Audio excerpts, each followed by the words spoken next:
Why is it so damn hard for us women to find healthy, long-lasting love? I think one of the biggest reasons forever and always will be if you don't realize that you have a different attachment style than somebody else and you're not able to look at your own relationship patterns and take accountability for what may not be working. A lot of times we're seeking for something, but if you don't have the right tools or you haven't learned how to communicate effectively, or if you've been in a position where you've seen a lot of fighting or chaos or trauma, those become our imprints. Those become our ideas of what relationships should look like. And so if we don't know, hey, what is my relationship programming, which is really your attachment style is something that's so all-encompassing about that, then it's like you're flying blind. You go into relationship after relationship, repeating those same old patterns, not realizing, hey, maybe some of these are maladaptive. Just because they're normal for me, because they're what I saw growing up, doesn't mean that that's what's healthy or functional or going to allow me to build long-lasting love. So there are 4 attachment styles. The first one is the secure attachment style. Securely attached people, they end up reporting having the longest lasting relationships, but what I think is most important is they also report having the most fulfillment in those long-lasting relationships, because we can actually see people who stay in relationships because of cultural pressures or religious pressures or personal pressures that are actually really not happy at all. So securely attached people make up about 50% of the population, and they tend to have the easiest time finding that long-lasting love. The biggest reasons for this are that in their own childhood, they go through a lot of experiences of what we call approach-oriented behaviors. And what that actually means in like normal terms is that they have parents who, when they cry as young children, when they're distressed or upset, the parents are attuned and the parents go towards the child and they try to actually let the child lean on them and they try to help the child soothe. Now what that teaches or conditions, because everything is conditioning, what that conditions a child to feel is, okay, well, I'm worthy of love. Even in my bad moments, even in the moments where I'm crying or upset or vulnerable, I'm still worthy of love for who I am. I can trust people. I can rely on them. People will be there for me. And because they are having their parents attuned to them, they also feel comfortable attuning to others. And so they get all this modeling for healthy relationship dynamics. But that is a very small portion of people in the grand scheme of things. Like that's less than 50% nowadays. And so when we're looking at this, it's like, wow, so 50% of people actually have very maladaptive patterns in relationships instead. What then does a secure attachment person look like in your everyday world? Such a good question. So one of the first things that you would see is securely attached people do a really good job of vetting in relationships. A lot of people are kind of polarized who are insecurely attached. So what you'll see is sometimes people will get on a first date and they'll be like, oh, I find that person really attractive and I like them. How do I win them over? And they spend all of the date trying to get to know that person and just people please them, win them over, win the approval, try to keep pushing along to get more and more approval. Then you have kind of the other polarity of this, which is people who are very flaw finding. They will really move slowly. They'll look for flaws. They kind of look to see all the reasons the relationship may not work out. What secure people do really well on a first date is they are not outcome based. They're not just trying to get somewhere and get into a relationship. They're really trying to show their true selves and they're really trying to know the other person's true self, and they will vet to make sure, is this person actually a good fit for me? And am I a good fit for them? And I'm going to be authentic and I'm going to share my needs and I'm going to share what's important to me.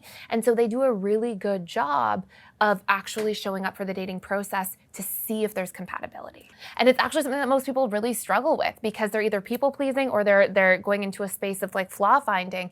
And so it's really meaningful to be able to approach dating from that perspective. Okay, that's fantastic. So they're more likely to take things slowly, not necessarily like be the love bombing or anything. They're going to like assess the situation, and they're going to be more like calm. They're not going to be like texting you immediately.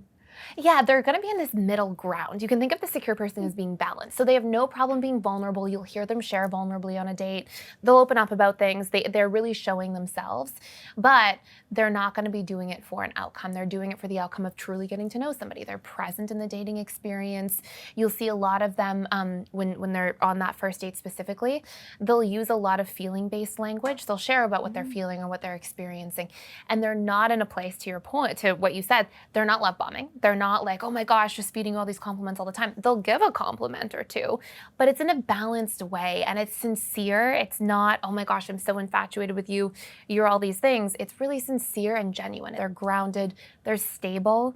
Their relationship history as it evolves is to really work through conflict, to address things and be approach oriented, to share about their needs with people. And they have healthy boundaries. They're not just gonna like run headfirst into a codependent relationship either. Those were beautiful green flags. Now, sadly, let's go through the red flags and the other attachment styles. Definitely. So at one end of the continuum in a way is the anxious attachment style. And I think everybody knows like a friend like this, or maybe has somebody growing up that they dated like this. The anxious attachment style gets a lot of love growing up in childhood, but it's very inconsistent. So there's either real or perceived abandonment. As an example, a child could grow up in a home where they have a very loving set of parents, and then God forbid, one parent passes away. Or they have a very loving set of parents, and then there's a divorce and one parent moves to a different country and they just don't really see that parent much any longer. But actually, one of the most common versions of what creates an anxious attachment style is if you have two parents who are very loving, but they work extremely long hours. And love is there, and then love is taken away. And then love is there, and then love is taken away. Parents are there, and then, oh my gosh, they're gone. And what happens is a child growing up in this environment, because how we actually get wired or conditioned is through repetition and emotion. So one really painful thing, like a parent leaving or passing away, that can have actually a similar impact on the brain and our wiring as a lot of repetition of love being there and then love taken away. Wow. So what you'll see is that as an adult, this child grows up with the conditioning of thinking love is always going to be taken away. And so they're the individual in their adult lives that move very fast. They're really seeking certainty. They just want somebody to stick around and to stay. They very much fear abandonment in relationships, and they fear being alone. They don't like spending time alone with themselves a lot of the time. They'll fill their social calendar. They struggle to self-soothe. They struggle to move through what they're feeling internally and come up with strategic solutions or outcomes. And so they're individuals who, when you're dating, they often are the clingy type. They're the needy type. They're the ones that try to move relationships along very, very fast. And what's sad about this sometimes is that you have these individuals who usually are extremely thoughtful, very loving, very sweet, but they're so terrified of abandonment that they go into this endless cycle of people pleasing. And really, people pleasing is just self-abandonment, right? I'm so busy trying to be what you need from me that I'm not going to be my authentic self. And that just perpetuates the fear of abandonment more outside of themselves. And because they cling so tightly, it often becomes a self-fulfilling prophecy. That clinging so tightly usually ends up being the thing that pushes somebody away.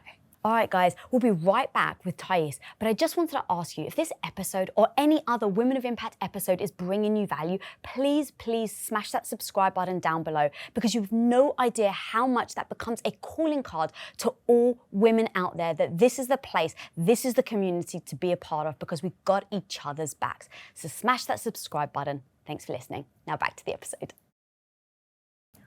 Okay, so on first few dates, that means that they're going to be more self-abandoning. Like they hate Chinese food, but their partner suggests Chinese, so they're like, of course, I love Chinese. Totally. Okay. They're the person that is texting and sitting there waiting for a text back so that they can prove that that person is interested in them. Totally. And they feel so anxious if they're not getting that text back. And they'll usually like leave a date and text the person from the car, or, you know, they'll text really quickly because they're looking for that validation or approval. They're looking to see, did they like me? And they want the certainty of it so badly that they don't leave room sometimes for space. And so much of attraction is built on having a little bit of space sometimes, and mystery, and getting to know somebody slowly over time. And so it can feel engulfing. And oftentimes you'll have this one type of woman who is like, has everything on paper, is like so sweet, has, you know, great friends, has her life in order in a lot of ways, well put together, all of these things that you could want.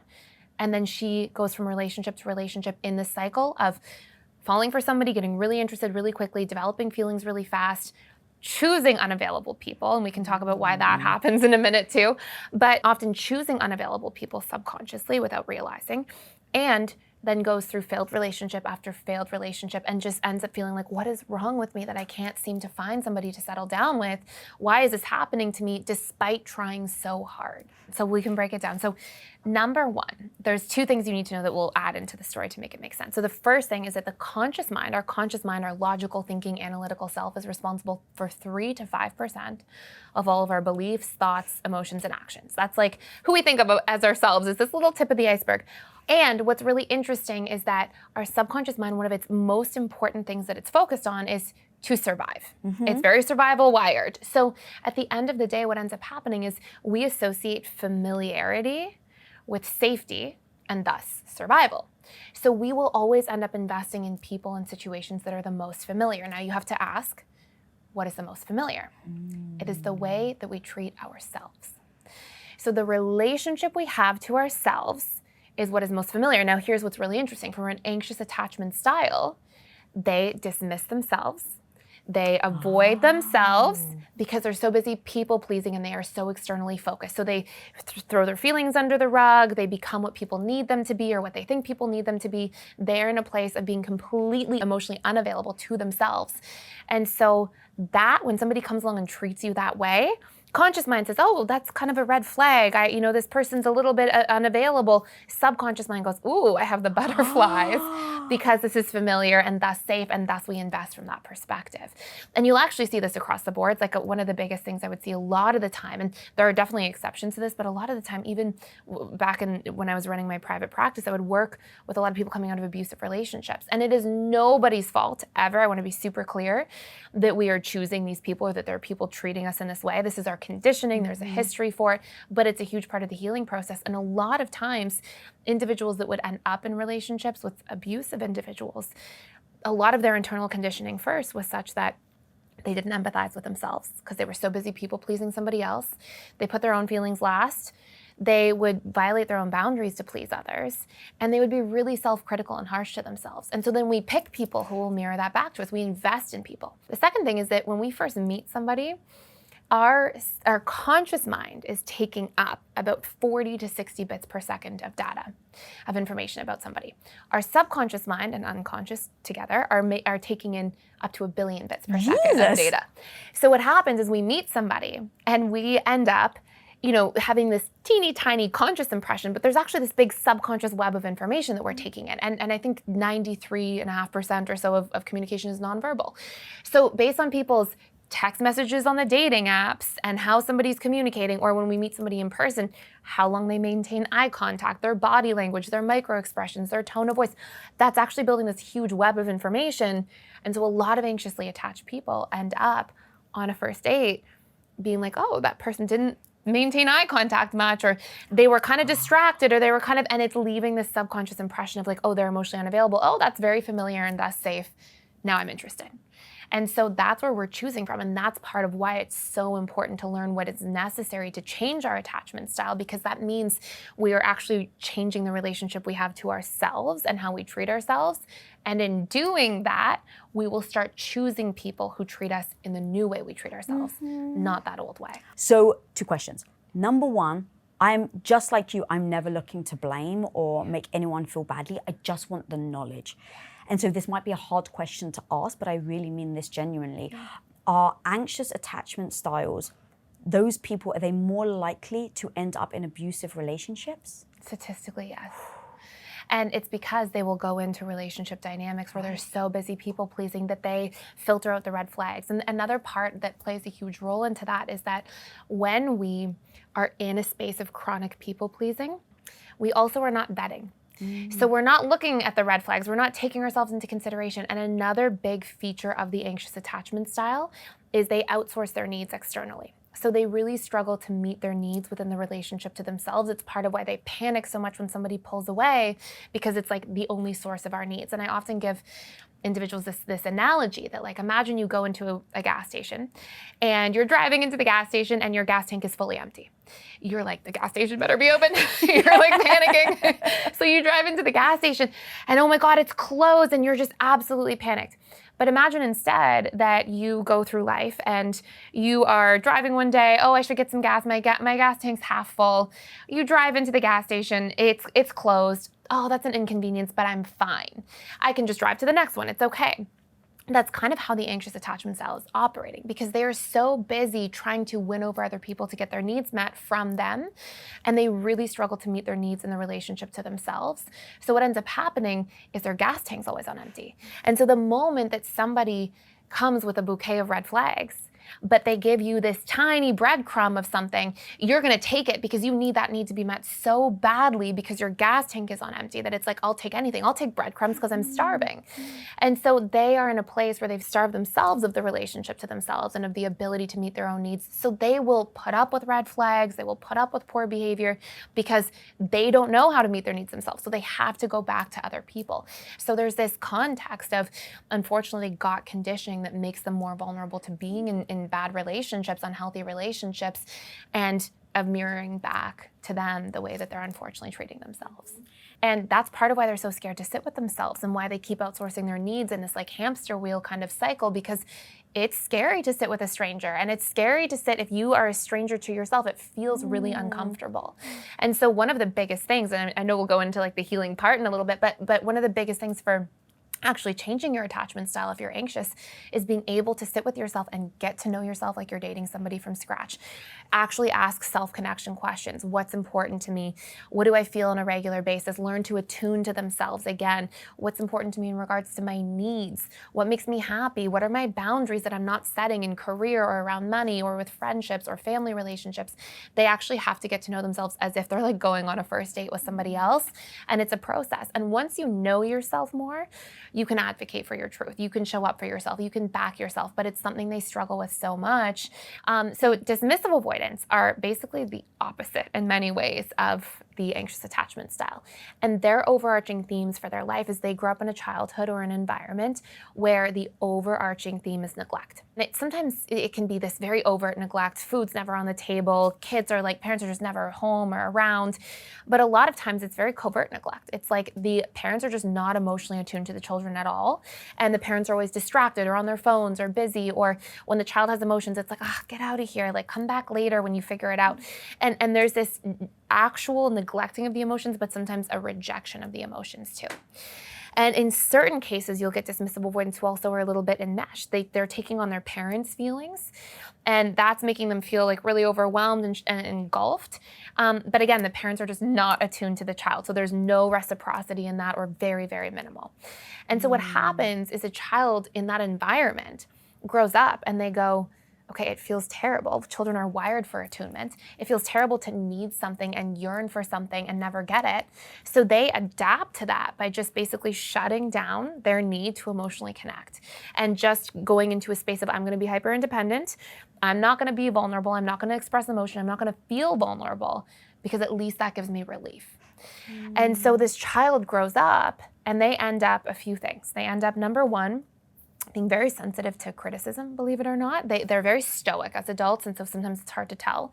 But they're very sensitive to that, because it's almost like if you have no emotional validation in your bank account and then somebody criticizes you, it's like somebody taking your last $5 instead of you have lots of money and then they take a little bit, right?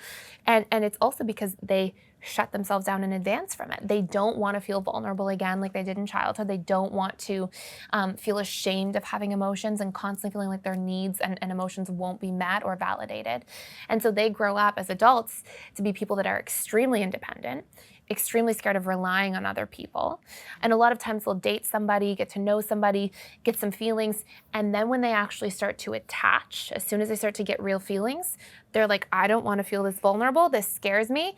It actually triggers up these subconscious stored associations of what it meant to be vulnerable as a child, which was rejected, which was neglected. And so they often leave all of a sudden. They cut and run as soon as things get real or serious. And they have a very difficult time working through conflict.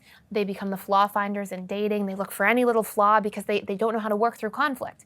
So imagine if you don't know how to work through things, you're like, I better find the perfect partner. So we never have anything to work through. Yeah. So they become hyper picky, they become shut down. And it's a lonely way to live, honestly, because they're shut down to themselves first. And of course, that causes them to feel shut down to others too.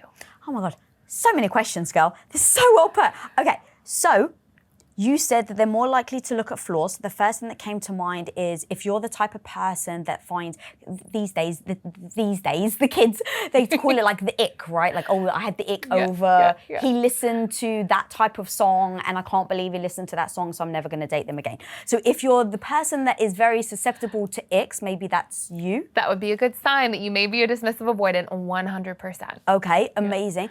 Is also a dismissive avoidant more likely to cheat on their partner? Sometimes yes. So dismissive avoidants are slower to get feelings, but they also have less of this emotional investment in a relationship. And they may cheat not just from the place of lacking that emotional investment, so it doesn't feel as big of a deal to cheat, but also they often cheat as a form of sabotaging a relationship because they're like, oh, this person's too close. I can't see myself being with this person long term. And it's something that happens very frequently from that lens. Like completely unconscious that they're doing that in order to almost deliberately break up. Totally. Yeah. Because it scares them, right? It's like closeness is terrifying. And a lot of dismissive avoidants will describe it as, you know, I just started to feel myself pulling away from somebody, and then they kept trying to be too close, and I just felt overwhelmed, and I felt kind of afraid, and then somebody else came along, and I just didn't think it was that big of a deal. And so it's this sabotaging element that can really take place. And they struggle because of that to compromise. Sometimes they struggle to even know what to do. A lot of people have experiences with a dismissive avoidant partner, and they're crying, and the dismissive avoidant's kind of frozen and not really knowing how to act in that moment. And so, of course, these can be like solvable problems by doing the work, but when we don't know that this is happening, it's so painful. And I often give people this analogy that like a different attachment style than somebody else, having a different attachment style is like sitting down to play a board game and you have a different set of rules for how the board game's gonna go. Like Monopoly, no one has the same rules. And I have Scrabble and you have Monopoly, and like we might really want to play the game and really like each other, but it's like we're just gonna have conflict because we're like, no, that's not how it works. It's supposed to be like this. And so there's this friction that happens all the time there. And when we don't even know that we have a different subconscious set of rules for like what relationships should look like, it just creates all this chaos and conflict instead. Oh my God, that's so true. And then you bring in just your base assumptions of how you see the world. And so if you're, let's say, in an anxious attachment and you're with someone that's a dismissive attachment, and you tell them what you need and you say things and they just look at you as like, okay, well, go do it yourself. You can perceive that as they're dismissive, they're rude, they don't care about you. You've made up a whole story of like, did I piss them off yesterday? And that's why they're acting like that. Totally. But actually, it's entirely their conditioning and they don't even realize that they're doing it. Exactly. You said that perfectly. That is like nail on the head. And a lot of times too, we make it mean things according to our wounds. Oh, yeah. So on top of that, we have these pre-existing wounds that get conditioned into. So I often give people this analogy. We have these core wounds and you can imagine tomorrow you go into the woods and you see a bear and you run away and you're like, oh my God, I got out of the woods, thank God. But let's say for whatever reason, you have to go through the same woods the very next day. Well, your mind is going to have stored the threat of the bear and you're going to go into the woods and you're going to be like, is that the bear? Is that the bear? And you're going to be looking for the bear everywhere.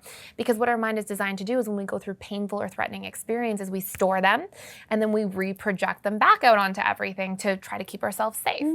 And so what happens is you have an anxious attachment style who already has this wound of abandonment. And you have this dismissive avoidant who already has this wound of like engulfment and being trapped and getting too close because they felt relief by just avoiding that. And so now you have two people. And when the dismissive avoidant's like, oh, just meet your own needs, and they're operating from that place, the anxious attachment says, I wouldn't treat someone like that. Right. They're about to leave me. And so then we add insult to injury, right? Now it just becomes, it was this big and now it's this big. And it's so interesting because there's this dynamic in relationships called trigger patterns where this happens for every couple, including secure people, until they learn to work through them. But it just so happens when we get into a relationship with somebody, when we go through the power struggle stage, which is normal for every relationship, the biggest wounds or triggers that we have, how we behave when they are triggered is going to trigger the other person's biggest wounds and triggers. And it becomes a vicious cycle. So what you have here is an anxious attachment style. They see the dismissive avoidant being too independent. They start feeling abandoned and afraid of it. How they behave is to cling. And then when they cling, the dismissive avoidant's biggest wound or fear is trapped, one of their biggest ones. So they feel like, whoa, and they push away further. And just how they behave, now they push away. So guess what happens? Now the anxious person goes, oh my gosh, you're abandoning me for sure because you're pushing away. So they cling tighter. The dismissive avoidant feels more overwhelmed. They push away further. The person feels more abandoned, right? So it just becomes this vicious cycle. And it's actually these very things that are the most likely occurrences to create the breakup in the end of the relationship. That makes complete sense. And I think the biggest point that everyone gets trapped on is they see it from their perspective. And you said it, that's why it hit me so freaking hard. Where you're like, I would never do that. If I did that to that person, that would mean that I don't like them, that I don't care about them, right? So if they're doing it to me, it must mean they don't like me, they don't care about me. Exactly. Yeah, that's so strong. And because everything is conditioning and our conditioning is so different, when we don't realize that, then we interpret things through our own lens. We're like, we wouldn't do that. We also have totally different needs in relationships. Anxious attachment styles need a lot of validation and reassurance and certainty and to be prioritized. And that's how they feel loved. Dismissive avoidance, they need a lot of acknowledgement and appreciation and empathy and support, but they really need independence and freedom. That's what makes them feel like, okay, I can be myself and I can be accepted for who I am. And so we also have different ways that we are expecting love to look based on the needs that we have. And so a lot of times we love each other wrong because we're trying to love as we would need to be loved. And here's the anxious attachment style validating and prioritizing the relationship and trying to have so much certainty. And the dismissive avoidant, that's not even how they tend to receive love. They're getting more and more anxious. Exactly. They're like, wait. So it just, we lose, like, it gets lost in translation a lot of the time. Do you find that dismissives are more, I want to say cultural? And what I mean by that is, like, my dad, as a Greek man, he was taught your emotions don't matter, you provide for the family, you get shit done, you don't stop. So growing up with a very dominant Greek father, when I was like 13 years old, one of my friends in school passed away and my dad was like, that's life.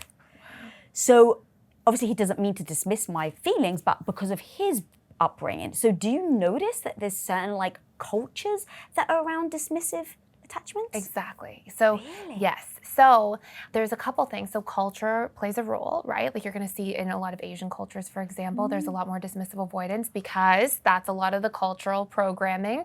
And then you're going to see more in Western cultures that there tends to be a little bit more anxious attachment styles or fearful avoidance or things like that. Now, that I would say is actually secondary to gender plays a role too, because historically, men get more messaging, right? Maybe that's changing a little bit more now, but men get so much more messaging in the past generations of your feelings should be seen and not heard, or like, oh, get it together, don't be a crybaby. Like that's the messaging they get in a lot of families.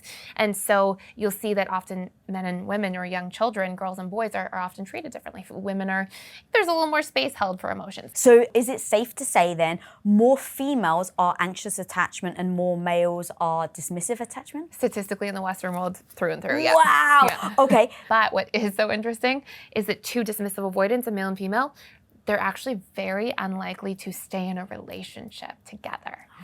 So you're almost always in relationships. The only one, securely attached people end up with securely attached people. Dismissive avoidants almost never end up with dismissive avoidance because nobody's really making the first move or investing enough for the relationship to move along. Two anxious attachment styles often repel each other because we're choosing not from our conscious mind and we're choosing from how we treat ourselves. That's crazy. Yeah. I mean, in the way you break it down, it makes complete sense. But from the outside, you wouldn't think that. If you're dismissive and the other person's dismissive, you're like, I get you.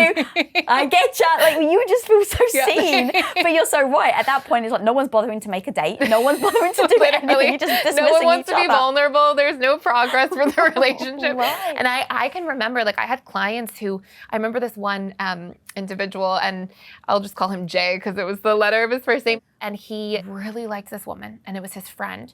And they would go out to dinners all the time for months and months. And nobody ever made the first move. Like nobody, and he just wouldn't come forward and say, like, you know, he would spend time, but nobody would say, oh, I'm interested. So they often, especially when they're with another dismissive avoidant, you end up in many of these situations where they, over time, just automatically friend zone each other because no one's being vulnerable and nobody's progressing things. And so even if there is some little spark or connection at a high level, it's usually not enough to really gain momentum. Is that where the phrase then opposites attract came from? Yes.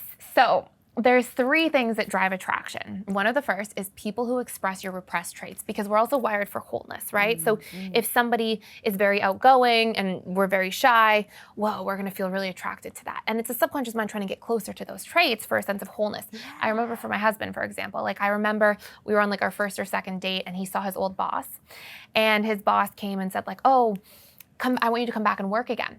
And he was like, the only way I would even consider it is if you paid me XYZ. And I couldn't believe that like he would say, I remember being what? He just said it outright like that, but he was very assertive. And that was something that in my childhood I really struggled with. And I was so attracted to like how assertive he was and how he would just say it how it is. So people who express your repressed traits, because we're seeking this like there's this magnetism for wholeness. Then people who meet your deeply unmet needs. I had this client once and she came into me. She's like, oh, I want to work on like sort of like premarital counseling kind of things. I'm going to get married. And I saw her for 2 sessions. She came in on session number 3 and she said, I'm calling off the wedding. And I was like, what do you mean? What happened? She was like, I met somebody in the coffee shop and I spilled my coffee and that person's the one. And I was like, what? What do you like? But you're like, things were going well with your fiance. What's going on? And what was so interesting is sometimes our mind can fall into this like heightened state of attraction. It's called limerence. When somebody comes along and they deeply meet something that's been out of your experience for so long. So what happened is she was in this coffee shop. She knocked over her coffee and dropped her keys. And this man came up behind her and helped her wipe up all the coffee and gave her keys and sat with her and said, hey, I can see that you're a little bit, frazzled, what's going on, and saw her stress and was really present with her. And interestingly enough, she had very unpresent parents, especially her father, and her fiance wasn't very present. So sometimes when we have somebody meet this deeply unmet need, it's actually one of the biggest reasons people cheat in relationships too. We'll get it, oh my gosh, like so attracted to something, but often it's attraction to the need rather than the whole person. We don't know the person. And so what we did with her is like worked on her actually learning to communicate her need for more presence, more attunement from her fiance. And within a couple weeks, she's like, oh, that was weird that I wanted to call off the wedding. So sometimes, so it's another big thing that drives attraction. We'll feel this huge attraction when somebody gives to us something that we have been starving for and not realizing. And then lastly, we are most attracted to people long-term. So those are like early stage attraction who represent the subconscious comfort zone for how we treat ourselves. Yeah, so those three things tend to go together, but that is like the opposites attract is somebody expressing your repressed traits. And so if in that situation with the woman, if she starts to then fill her own needs, is she less likely to look outside of herself for somebody else to fill it? She is more likely to operate from a secure place. Securely attached people statistically cheat less, statistically like act outside of their marriage, even like emotionally cheating, things like that, way less, because they're not starving for something that somebody comes and represents. And now it's like, oh my gosh, I'm willing to do anything for that need, including violate my commitments to this relationship. So because secure people are always good at filling their tank halfway, or at least a lot of the time, they're less likely to fall into that particular position. But it doesn't mean that like, they just only meet their own needs. It still feels so great to get their needs met from others, but you can think of it as like they're masters at both. They're masters at being like, I can meet my own needs, I know what they are, and masters at being able to say, I can lean on people, I can vulnerably communicate and open up and receive my needs from somebody as well. So fearful avoidant attachment style, sometimes referred to as disorganized attachment style, and basically they grew up in a household where their overarching name is chaos. And chaos can happen in many ways. Chaos can happen where parents are just fighting all the time, explosive arguments on a daily basis or throughout the week, and you're always walking on eggshells as a child. But it can also be things that are very common for people, like having a parent who's an alcoholic, or having a parent who's using substances, or having a parent with narcissistic personality disorder, or ASPD, or borderline, What's ASPD? Antisocial personality disorder, the clinical term for psychopaths and sociopaths, which hopefully is not many people's experience, but can be. So any like cluster B personality disorder, narcissism, antisocial personality disorder, unfortunately borderline personality disorder too, can create a lot of chaos. And so what ends up happening is where the anxious attachment style's main attachment strategy is like, keep proximity, stay close, don't let somebody pull away, win them back, people please them. And a dismissive avoidance is like, woo, keep people at a distance. It's too much. I stay safe when I have this distance from other people. The fearful avoidance attachment style is read between the lines. Because if mom's an alcoholic, for example, and mom comes home one day and she's drinking and she's really sweet and she's in a good mood and she's really kind and you're like, oh wow, I have a really nice experience with mom one day. But another day she comes home and she's drinking and she's cruel and she's angry and she's scary and unpredictable. Or another day mom's sobering up and she's in a good mood because she feels badly and she's being kind. Another day mom's detoxing and she's unavailable and she's very critical and she's going through it.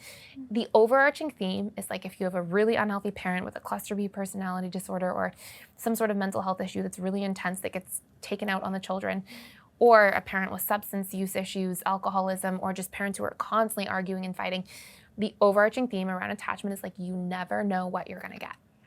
So fearful avoidance, their attachment strategy is hypervigilance.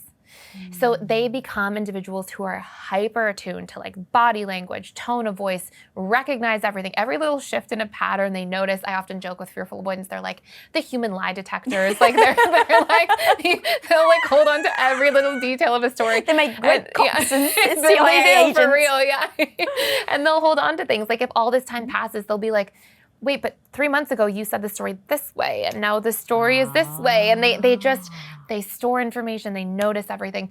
And that can be something that can become a superpower if you work through your wounds because you're really attuned and you can make people feel seen and you can remember details about their lives, but it can also be something that can be devastatingly difficult in a relationship. And you know, from personal experience, that's what I was. In relationships, I would notice everything all the time, and then I would jump to my worst case scenarios, just like the bear in the woods, right? Give me an example. Out, yeah. Give me an example. So I'll tell you the wounds, and I'll tell you an actual example. So the biggest wound, so fearful avoidance share in both the anxious and avoidant side because they have some positive experiences with love. So they don't want to lose it because love's also taken away, just like with the anxious, because it's really inconsistent. But then they have really scary and terrifying experiences with connection where it feels unsafe. And so fearful avoidants become anxious and dismissive, and they polarize back and forth very quickly. So as adults, they're the roller coaster partners. They're often in a lot of drama, and they end up being in situations where they are both anxious and avoidant, and they just pinball back and forth. So one day they're feeling anxious, the other day they're nope, I don't know about this. So a personal example I can share with you about like a time that I felt like this was I was in a relationship when I was young, and I would notice every little tiny thing. And if he was like home late from work for like by 15 minutes, the pattern changed, my mind would go to all my childhood wounds. Like, oh, you're being betrayed, like something bad is happening here, you're not safe. And honestly, the hell that it is to be a fearful avoidant when you are one is that you also can't be vulnerable. It's too scary to say anything. So then you store it and then you just become suspicious. And then usually, and this is what I would do all the time when I was fearful avoidant, and I'm sure any fearful avoidants listening will relate to this, is I would feel threatened or like upset about something and I wouldn't say it. I didn't know how to say it. I didn't grow up in a household where like people communicated openly. And so then like 15 minutes later or half an hour later, I'd get like really mad about like the cupboards left open or something that was me projecting that emotion and experience onto something else. And he would be like, why are you so upset? Or like, what, this isn't that big of a deal. But I was just projecting and sort of deflecting my anger onto something else that was happening because I didn't know how to speak about the actual issue or concern that I had at hand. And so usually what happens with every fearful avoidant is they're excellent in the dating stage of relationships. So we have different stages of relationships. There's a dating stage that usually lasts about 0 to 6 months. And it's a vetting stage. It's supposed to be at least. We get to know, are we compatible? Is this gonna work? When we make a commitment to a relationship, that's when we move into the honeymoon stage, and it's rose-colored glasses and everything's great. And then every relationship, irrespective of your attachment style, goes through the power struggle stage. And it's where we drop the mask. We're comfortable. We want to share our fears and wounds and flaws and open up. And we either do and we work through that, or we don't know how to be vulnerable. And then statistically, that's where most relationships end, is in that stage. If you make it out of that stage, you move into the stability, commitment, and then bliss stages. And the bliss stage is like the honeymoon stage again, but you know the person because you've talked through things and you've shared needs. Or like your example was so beautiful. Like, you know, Tom came to you and said, hey, I want to be nurtured. And you're like, what does that look like? And you get really specific and you hash it out. Like that's such a great example of like what people need to do right to move out of the power struggle and get all the way to the bliss stage. So when it came to me, fearful avoidance, they tend to be really good in the dating stage because they haven't made the attachment just yet. And so they're kind of like on their best behavior. And so they're good at attuning to people and getting to know them, and they're interested and they're present and they make people feel seen. And then the honeymoon stage comes, and then as soon as the attachment gets real, it's where you start spiraling from. And you're like, oh, now that this person, and this was my experience every time before doing the work in relationships, would be as soon as I started to fall in love with somebody or like build deeper feelings, it was always bittersweet. It was always like, it feels nice to feel this way and it's terrifying and I don't like it because now I feel out of control and like inevitably this person's gonna hurt me really badly. And so I would pinball, and some days in a relationship I was all in, some days I was like pushing away or shutting down or frustrated about the cupboard when it was really about something else. So there's just a lot more like drama in relationships, and we always jump to like our worst case scenarios, like abandonment or betrayal or being trapped, in terms of what we expect is going to happen in the relationship long term. So are you more likely to be the person that's checking your partner's phone? Yes, but sometimes if you're fearful avoidant too, you're not even like letting yourself, you care, but you're not letting yourself care enough to want to know. It's like you just have to keep that emotional distance. So it can kind of go either way. And then the second thing I was thinking of, as you said, like, then I'm complaining about the slamming cupboard. Are fearful avoidants more likely to be passive aggressive? I would say passive or aggressive. Or passive and aggressive. Yeah, I would be like all, and what you'll see a lot of fearful ones do is they're boundaryless at first because they still have some of those people-pleasing, anxious tendencies, and they want, they walk on eggshells a little bit, and then they hold it in, and then it's the volcano erupting, and then it comes out in a way that's like so detrimental to a relationship. Like you never solve for anything. You don't give people room to solve for anything like that. And so that's how I grew up doing relationships, and it was all that I really knew. Wow.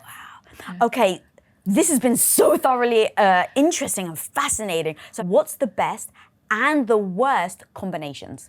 Such a good question. So I would say secure and secure, obviously the best combination, easiest. And you'll see it's different in different ways, but two fearful avoidants together is the hardest because they both swing anxious and avoidant, and they pinball back and forth. And so one day one person's anxious and the other's feeling more avoidant, and one day the other person's being anxious, because you have both sides, and so you're just in that kind of chaotic space. And there's usually more fighting, it's a roller coaster relationship. But second to that, the anxious attachment style with the dismissive avoidant, because they're so different from each other and they just have such different conditioning.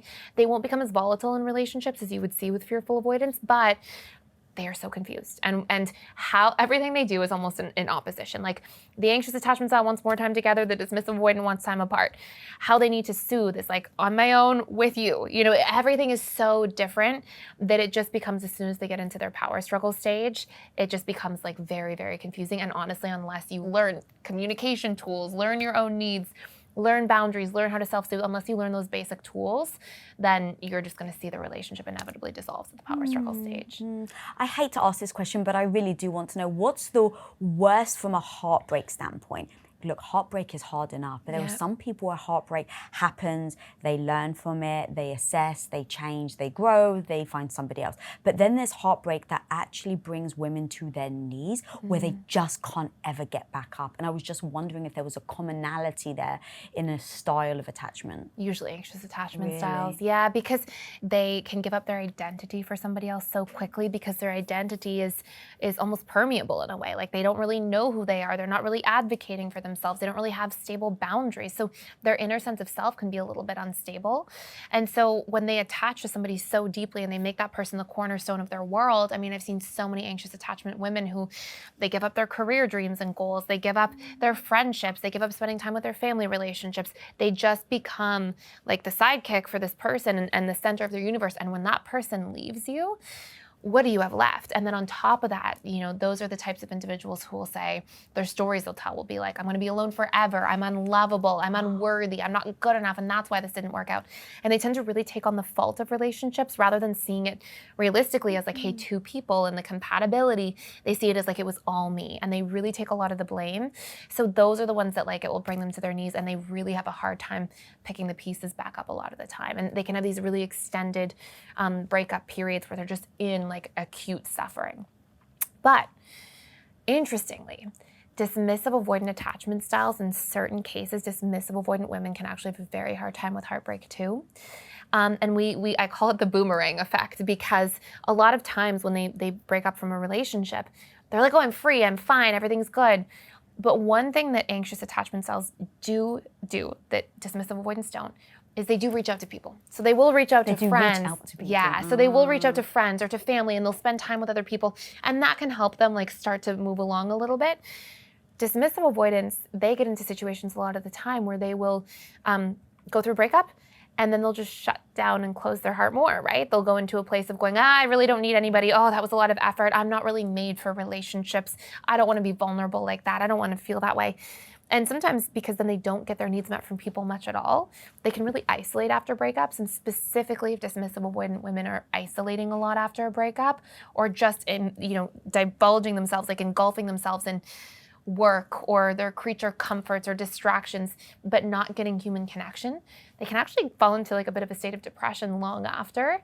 And it is something that is somewhat common for dismissive avoidant women. That's what I was thinking, like how much of the attachment styles not only reflect whether our relationship is going to be a happy, healthy one, but also our own health. Because when I think about all the turmoil, when I think about you saying, well, they're just like, well, I might as well just be alone because that was too much hassle. They're now saying loneliness is worse than cigarettes. So now I'm just like projecting how all of these attachment styles really do impact our entire life, not just our relationship. That's such a great question and point. First and foremost, your attachment style is the relationship you have to yourself. So it goes with you everywhere. Your patterns are going to show up in your career. They're going to show up around money. They're going to show up with friends. They're going to show up with family. They're going to show up with your physical area of life and how you take care of yourself, your habits. Like it will literally go with you everywhere. Okay, so take me through, if people now are listening and they're like, okay, I know exactly what attachment style I am. I definitely hear you. It's getting in my way. I want to become a secure attachment because I really want long-lasting love. Assume everyone's listening is day one for them. Take me through each of the attachment styles and what you would do on day one. Literally, you wake up, what does that day look like in making those incremental steps towards changing your attachment style? Okay, great question. One of the most important ones for sure. So I go through 5 pillars. So the first one is we have to work through our core wounds. Our core wounds are our triggers or our relationship fears, and they're very much interchangeable. This is when, like that bear in the woods analogy, right? As a child, if you felt abandoned and you stored that, your subconscious mind's going to keep it and it's going to project it onto everything later in relationships as an adult. And you're going to think abandonment is always coming. Second pillar is we need to learn what our needs are, because if we don't know our needs, then we have this really lacking ability to be able to soothe ourselves. And we need to be able to regulate our nervous system. All 3 insecure attachment types, anxious, dismissive avoidant, fearful avoidant, they all usually grow up not feeling fully safe in childhood, whether it's because they're afraid of abandonment or afraid of being trapped or not getting their needs met, or the fearful avoidant, afraid of being betrayed or walking on eggshells. In all of those cases, you spend a little too much time in sympathetic nervous system in fight, flight, freeze, or fawn mode. So what we want to be able to do is learn to regulate, get more into parasympathetic, learn to spend more time there in our bodies, attuned to ourselves, feeling safe to be in being mode sometimes, not constantly chronically doing on the hamster wheel, and from a space a lot of times of self-avoidance. So those are the internal pillars that we work on first. And then when we've done that work, then we go into doing that externally with somebody. And what that then means is now I need to learn to, and this is definitely, my story of what I did a lot of those 3 internal pillars. And then it was like, wait, I need to learn to communicate my needs to other people and actually receive them, because I had this habit of, as a fearful avoidant, meeting everybody's needs and being attuned to them and caretaking and then never showing up for my own. And so I actually need to learn to do that. And then I need to learn how to have healthy boundaries, because boundaries give us a sense of self and personal domain. And if we don't have healthy boundaries, it's like we go through life telling people only our yeses. And we never share our whole truth with anybody. We're only sharing our yeses. We're not sharing our no's or what's uncomfortable or what doesn't feel good. It's like you're still just going through life connecting with a mask on. So those are the 5 major pillars. People are very fearful, though, of even the idea of setting a boundary. When you're first starting off, that idea of telling somebody no, or please don't do that, or excuse me, that was impolite, like that idea petrifies so many of us that ends up keeping us shut down. So what are those first steps that you even suggest of how you even lean into setting your very first boundary? Okay, I love this question. So whenever I do this work with people, I get them to do their core wounds first. Because the biggest reasons we fear setting boundaries is because we haven't rewired our core wounds. So we're not born with this idea that I'm going to be lied to or trapped, or I'm going to be neglected or alone. They get conditioned into us because of the way we store our experiences, and we can actually recondition them. So when you take that and you look at how that relationship is to boundaries, the reason people are so scared of setting boundaries is because they're attaching a core wound to it. So a lot of anxious attachment styles, for example, go, well, if I set a boundary with somebody, they're going to abandon me. Or if I set a boundary with somebody, then they're going to dislike or reject me, all big anxious attachment core wounds.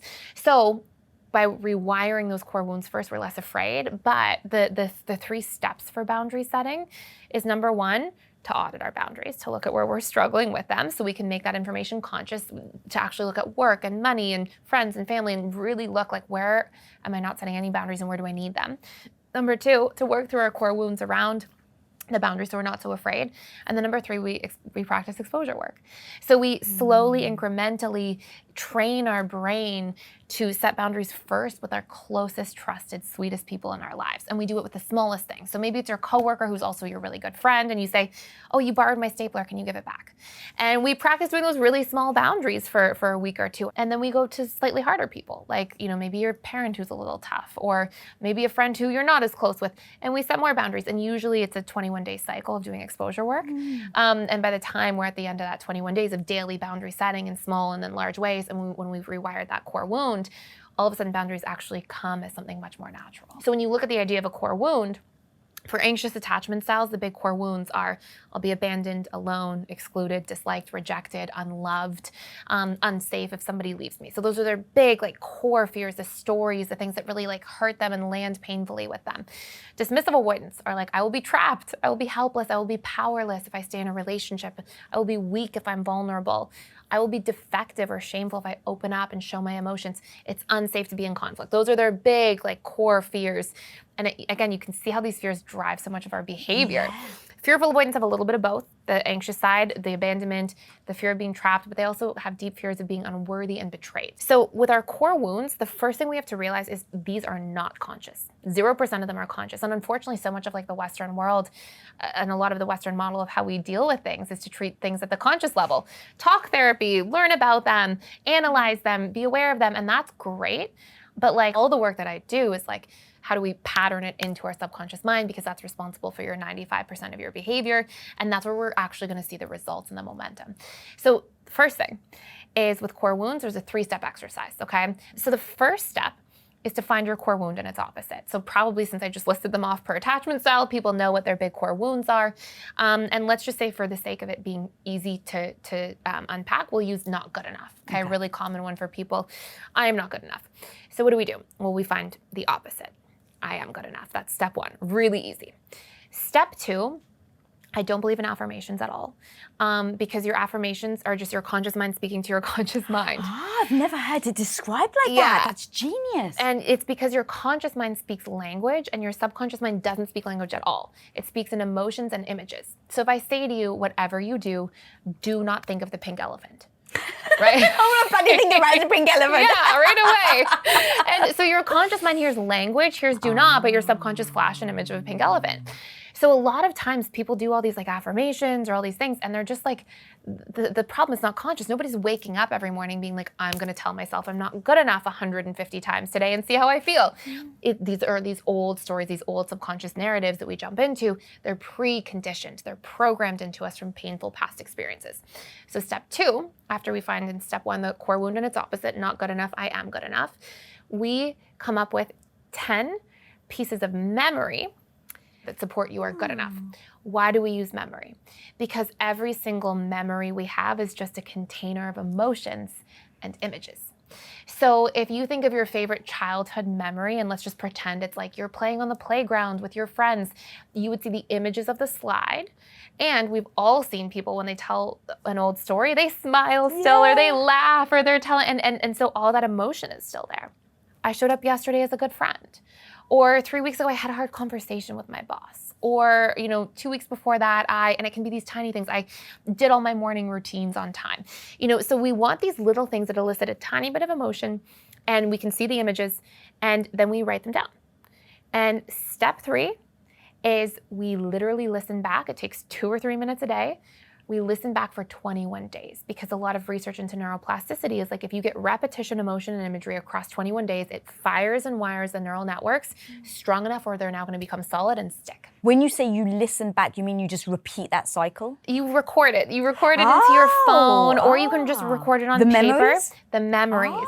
And what you're trying to do, thank you for clarifying. I say this all the time, so I glaze over so it. I'm just geek out enough that I need to know exactly what to do. So what you do is you can record yourself saying it into your phone, and you listen back.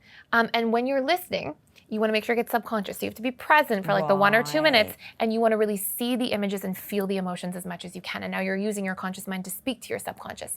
An added benefit is if you can do this first hour that you wake up or last hour before you go to bed, your brain is producing more alpha and theta brain waves. So if the first hour that you wake up, you're more what we call suggestible, meaning your subconscious mind is more open to being imprinted. Also after a meditation, after an intense workout, after a yoga class, a lot of those things put us in like alpha state. And so we're more likely to take in this information a little bit more deeply. Genius. Okay, now after the core wounds, we go to the needs. Perfect. Okay, so needs are such a big way of giving and receiving love. And each attachment style, like we kind of talked about with the board game analogy, how we have a different set of rules for how we give love. We all need to be loved in the way that our needs are, but also we all tend to love each other through our own needs, which can sometimes miss the mark. So the anxious attachment style, their biggest needs tend to be validation, reinforcement, reassurance, connection, intimacy, closeness, depth. And they really want to feel like they are a priority, like they are wanted, like they are important to their partners. So a lot of those things tend to be like the way that they will feel loved. A lot of us think like when you first hear this, isn't that what most people are seeking? Because that's what we see on the movies or in television or things like that. But actually, fearful avoidance and dismissive avoidance have totally different sets of needs. Dismissive avoidance, a lot of their needs are around freedom, autonomy, independence. They also want to feel like they are understood. When somebody like understands them or accepts them, is the biggest thing. That's where like a dismissive avoidant will go into limits. If they feel really accepted for who they are, that's something that they'll be like, oh my gosh, I'm in love with that person immediately. So that is huge because they shame themselves so much, right? If you were neglected growing up, there's a lot of internalized shame. And when you feel like you can be yourself and be accepted for who you are, huge. And then they really do well with empathy, acknowledgement, and appreciation over those small, sincere things. Fearful avoidance, they want to be wanted. They want to have a sense of depth in their connections. They really care about emotional connection to people. They don't do well with superficial conversations or connection. And then they also want a little bit of freedom and autonomy and independence, similar to the dismissive, but they really do well with novelty, exploration, and they like to be challenged by their partners. Really? Yeah, and if they are over-supported, they will get bored. And actually part of the reason for this is that fearful avoidants grow up in chaos. So chaos is a subconscious comfort zone. So when things feel too stable until you learn to regulate your nervous system, it can actually feel like very bland for fearful avoidants very quickly. A lot of fearful avoidants will date secure people for a couple months and go, this is too boring. What's going on? No, that's a sign that you should do the work and regulate your nervous system so you feel comfortable in stability instead of feeling like it's a mismatch, but it's another really interesting sort of piece. So those are the major needs per attachment style.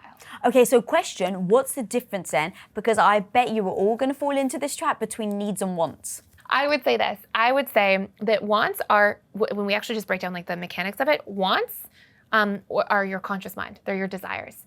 Needs are your subconscious programs. They are showing up already in like how you'll truly receive love. And then we kind of have a second piece to this, which is when you have a want, you can think of a want as being kind of a nice to have in a relationship as well, something that we're like, oh, that would be great. But a need is something that in a relationship, when we look at what it is that makes us truly feel connected, I always like to think of our needs as our lifeblood of relationships. Just like human beings to survive need oxygen and water and nourishment, like relationships as an organism between two people need an exchange of needs. And if a relationship stops having people meet each other's needs, I mentioned this briefly earlier, but it would be the number one reason I would actually see people cheat in relationships, minus our sort of 10% of like sex addiction, narcissistic personality disorder.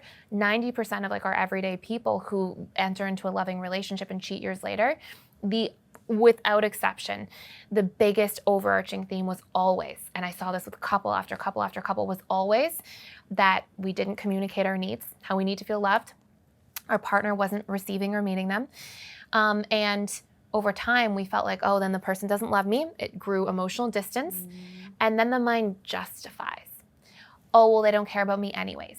And then somebody comes along who's whoever, then the new neighbor or the new coworker, whoever, and they just so happen to deeply meet the need that the person in the marriage was starving for from their spouse. And because there's no needs literacy, there's no conversation around it, there's no communication, the person thinks, well, oh my gosh, and because our subconscious mind is actually wired to get its needs met, it's how we survive and evolve, we're wired to end up in a situation where we're cheating. And I'm not saying that's okay or justifying. I would help work with couples on how to prevent and avoid this. But literally one of the biggest things we're gonna do in a relationship for longevity, for true fulfillment, is learn our needs and how to meet them within ourselves, but also how to actually convey them to our partner, which is another one of our biggest pillars of healing, is how to communicate in a way that can actually get received so that the partner or our loved one is willing to show up for them. So if all of that is true, then is a dating app's really screwing us up? Because it feels like when you go on a dating app, you put what you want. Not what you need. And so you go, I want a guy 6 foot and this, hot as hell, right? Like you kind of put what you think you want, and then you go on a date with him and he's dismissive and you're anxious. So 100%. Well, when you're looking at that, those are like those desires or preferences, like wants, desires, preferences, right? And then we have our actual needs, which should be our standards and our non-negotiables in relationships.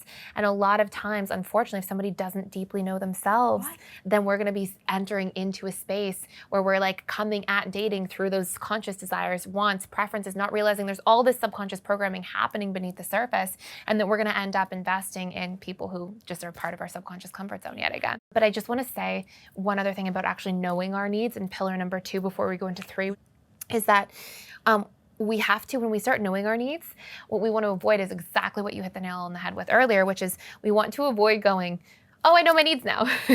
Great, and just intellectualizing it. What we want to be able to do instead is go, I know my needs, and now I have to actually practice meeting them every single day. And what I advise people to do is pick one need they're going to meet on their own on a daily basis. So for example, if you have a big need for validation, every evening, write out 3 of your wins that you're proud of. If you have a big need for encouragement, work on your self-criticism and actually work to build yourself up. Oh, I can do this thing at work that I'm trying to do. I am worthy of taking on this new project. You want to actually be able to meet those needs yourself. It will feel mechanical at first. Okay, it'll feel superficial at first. If you are somebody, especially who's anxiously attached, who went your whole life with never meeting your own needs and always outsourcing it with others. But it will feel mechanical, just like when you first try to drive a car. You get in the car and you're like, oh my gosh, put the signal, look in my rearview mirror, look in the side mirrors, and you're trying to do everything at first. At once, it's because it's your conscious mind doing it. And then it gets patterned in. You drive your car, you do it, and then after 21 days or so of driving, it becomes subconscious. And then you get in your car and you're like, let me put on a podcast, let me listen to the radio, let me change the music. Because once it's subconscious, it feels easy and effortless, but it's also where we receive from ourselves. So when we have something that we're like seeking in other people, we're like, oh my God, I need a partner who's validating me or who makes me a priority. How can you do that for yourself every day for 21 days? And that's where we suddenly have become a self-soother. It went from mechanical and conscious into embedded into our subconscious. We'll self-soothe, and then we don't need to desperately rely on other people for things. We're like, oh, I have a need. Maybe I can get it from my partner, but also, if they're not available because they had a hard day or they're stuck at work or whatever's going on with them, that's fine. I can also do this for me. And we feel good in our own company. We know how to show up for ourselves, and we feel more rested and relaxed and centered within ourselves when we learn to meet our own needs, and we feel much less stressed, anxious, afraid if somebody pulls away from us because we know that we're good with ourselves too. And so nothing that is so important to rewire and to change is going to feel great at first. It's going to feel that sort of mechanical way, but it will be something that once you start to come into resonance with it, which usually happens around day 7, day 8 for people, they start to feel good. And that's honestly the other trap you want to make sure you don't fall into with this work, is that sometimes we do reprogramming work, like we start meeting our needs every day for 21 days. Sometimes by like day 8 or 9, we're like, we've got this. I feel better. I'm so good. I did it in day 8. Tracy said it was going to be 21 days. And we're like, I'm fine now. The core wound's gone. I know how to meet my own needs. But like the And actual... you're 45, you've done 8 days of the work. Yeah.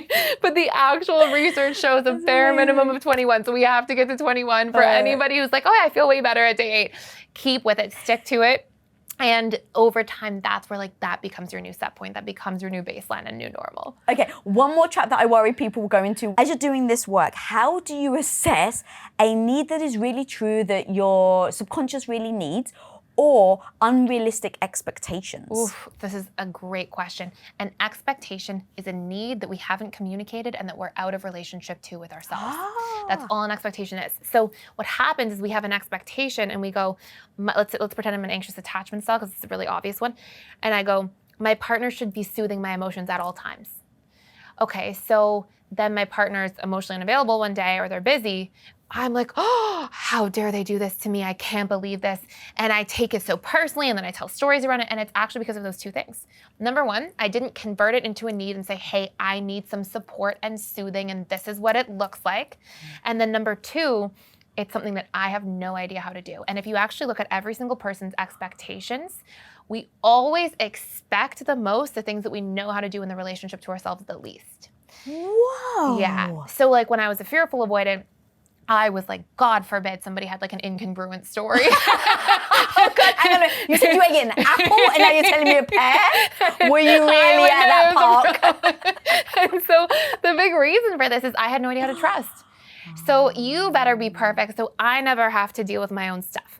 Dismissive avoidance, their version is like, I better find the perfect partner who never has conflict with me because they have no idea how to hash things out and work things through and communicate. And so we all tend to, that's what expectations are. They're just deeply unmet needs within ourselves that we're in learned helplessness with, so we project onto other people instead.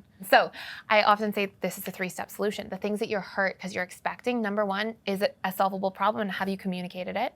You have to ask yourself so that you can be accountable for communicating it. But number two, if you're in a position with somebody where you don't meet that need at all for yourself, it's also out of your subconscious comfort zone to receive it. So what happens is if you imagine you have an anxious attachment style and they're like, I need somebody to compliment me and validate me, but they're so non-complimenting and validating of themselves. So you can almost imagine like a bucket.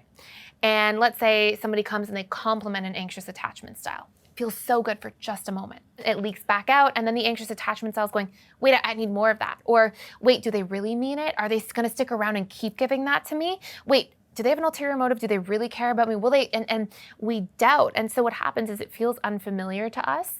And so on some level, after that first sort of moment where it comes in through our conscious mind, we start to reject what it is that we're hoping for so badly at the same time. Okay, you've addressed your core wounds, you've gone through your needs, and now it's the communication part. So here's the reason we do the core wounds and needs first. Because there's this old story, right? That if somebody comes to you and they say, like, let's say you have this fear that you're not good enough at writing. And somebody comes and they say, oh, your writing, that wasn't very good.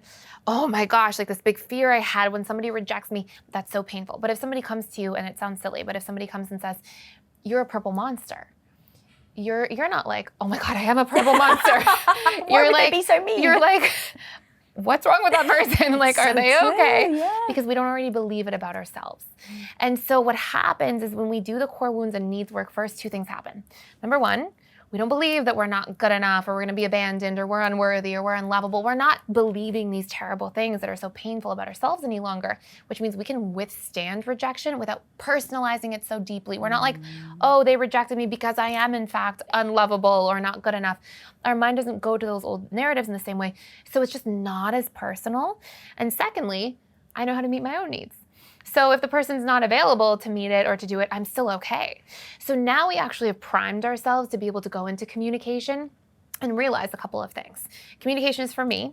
It's not based on the outcome of what the person does, right? It's like, oh, somebody may reject me, and every time somebody rejects me, I'm just seeing it as feedback at where the relationship belongs. It's sort of like the gauging meter for the relationship. And if I get a not great outcome, first thing I'll do is I'll check in, and I really encourage people to do this, check in.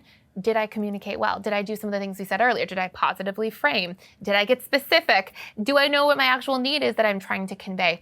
Am I seeing my needs through? These are things really important when it comes to communicating, and we want to get really good at those And it's just going to make everything so clear at the end of the day, because either you're going to have people who are like, once you're really good at conveying yourself, they're going to show up with you and everything's going to thrive and get so much better.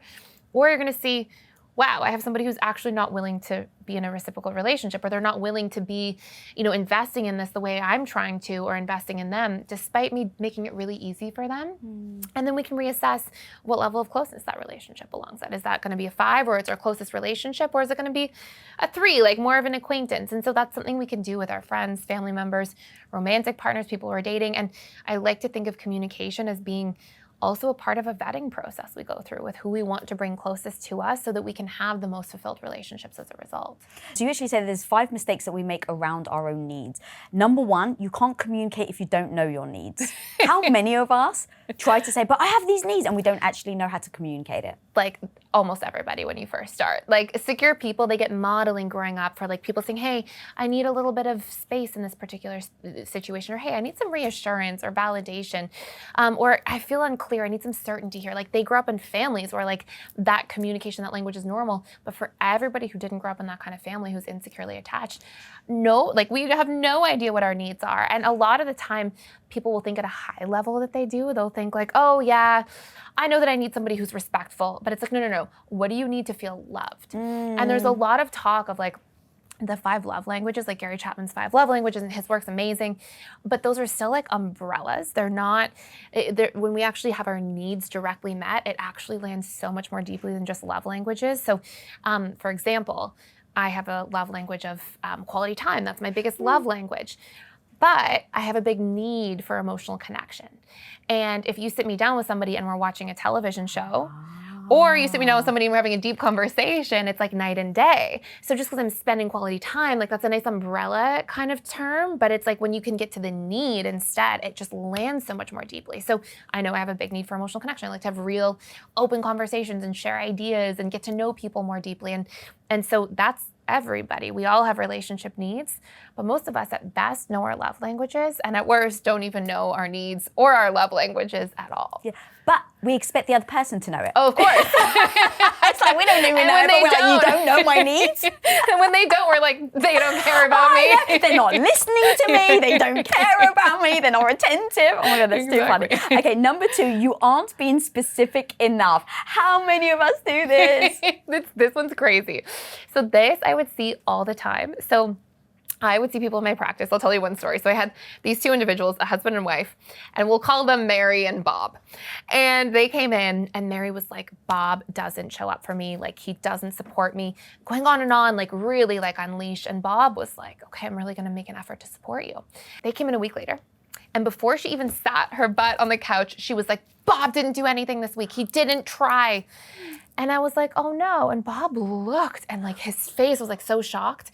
And he goes, what do you mean? I took out the trash every day. I like did things around the house. And she was like, that's not what support meant. Support meant like you actually affirming me and giving me reassurance and compliments and like showing up and validating what I was doing. And he was like, oh, so we don't want to just say, oh, I need support or I need validation or I need reassurance. And even like for some people, words of affirmation, right? Like it's a love language. But for a dismissive avoidant, they do not want to hear, oh, you're the best partner ever. You're so amazing. It feels insincere and overwhelming. They want to hear like, hey, I really noticed you showed up to have that hard conversation yesterday. Thank you. They want the small, sincere compliments. So they're looking for like acknowledgement. And then, when you hear words of affirmation again as the love language, anxious attachment styles are looking for like, you're the best partner ever. I love you more than anyone. They're looking for more grandiose, like compliments and things like that. So when we can bake that into needs, like acknowledgement or validation or compliments, our needs are just so much more clear and specific.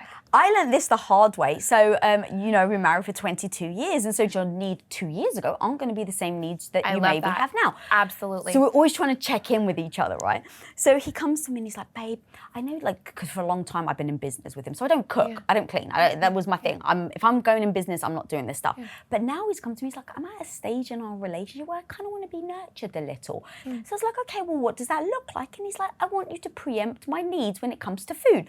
What does that look like? So he's like, well, I roughly eat around like 9 and 2. So like if you thought about it and there was food ready, normally I would have stopped there. no, I didn't stop there. I was like, what does that look like? And he's like, well, if there's just food ready. I said, okay, do you want me to cook for you? Yeah. Or can I order Postmates? Yeah. And he's like, no, you can order Postmates. Do I have to get it for the front door and plate it for you? Or can I just text you and tell you it's at the front door? And he's like, no, if you can get it from the front door, that way you don't have to think about it, but you don't have to plate it, so you can just put the bag in this one spot. Yeah. Great. Now I order Postmates, I get it delivered, and I put it in the one spot. But now I feel like I'm actually doing what he wants. Yes. Back to your story, because how many of us do that? We think that we think that we're very clear, we don't get our needs met, and then we think it's the other person's fault. 100%. And I just want to highlight what you just said to anybody listening, because that is incredible, and that's how we get specific. It's like, what does that look like? What does it mean to you? I often give people the analogy, paint a picture of what it looks like when you're conveying it, because tragically so many people are not doing that. And I love that story. It was so good. But tragically so many people are not doing that. They don't get specific enough, and then they think, I communicated my need even, and now the person really doesn't care, because even after I communicated, they're still not getting to it. And so it's just, you can see how it just creates all this destruction. But that's why knowing our needs and being able to communicate specifically goes such a long way. And understanding your base assumption around that thing. So because when Tom said, I want to be taken care of, my immediate thought went to so we will go on vacation. So I'm like, all right, he wants me to take care of him. I'm going to hang his clothes. So I'm going to unpack for him. An hour later, something came out. I was like, I just unpacked for you. And he's like, I don't care about unpacking. And I was like, so I did that all for nothing. He's like, I never told you to unpack for me. I was like, but you told me that you wanted me to take care of you. And he goes, why do you think that unpacking my clothes means taking care of me? Yeah. Exactly. And that's why we have such separate conditioning. And so when we don't know how to fill in those gaps, then it's just so difficult. And there's going to be all of these mismatching of messaging and confusion about different things. Another thing people do so often is, and I would have people come in and they would say, Thais, I'm here, and I'm here because I've had enough. This is going to be a Hail Mary. I don't think I can stay in my marriage any longer. They say, you don't care about me. You never spend enough time with me. And it's called negative framing. And if we go to somebody and we say that, what are all of our individual experiences around being criticized as children? All of our conditioning is then we got punished. So when people feel criticized, they go into, I'm about to be punished, I have to defend. They don't hear anything you're saying about your needs. If instead you say, hey, I'm feeling disconnected, I would love to spend more quality time together, is that something we can work on in the relationship? That looks like a date night once a week. All of a sudden, the person's hearing your needs, they're not defensive, you got clear, you got specific. That's where we can really work with it. But sometimes we blame the partner. Oh, they don't care, they're not making an effort when I communicate our needs. Well, are you communicating in a way that can actually get you heard?